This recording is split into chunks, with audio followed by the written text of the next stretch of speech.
মামা একটু থামেন, কি বিক্রি করতেছেন মামা? কফি বিক্রি করতেছি। কফি বিক্রি করতেছেন? জি। কত করে কফি? 20 টাকা করে। আমাকে একটা দিয়েন তো কফি। স্বাদ কেমন হবে মামা?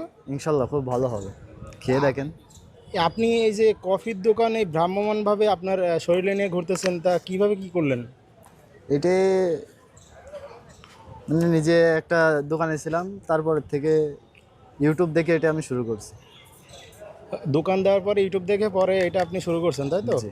আচ্ছা, এই যে গায়ে দেখতেছি যে অনেক কিছুই আছে, তা একটা কফি তৈরি করার জন্য যা যা লাগে সব কিছু কি আছে? ইনশাল্লাহ সব কিছুই আছে।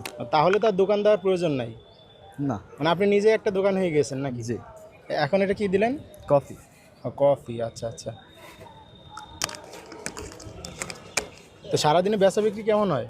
হয় আলহামদুলিল্লাহ, মোটামুটি ভালোই হয়। দোকানের থেকে কি লাভ আছে? ইনশাল্লাহ আছে, ভালোই থাকে।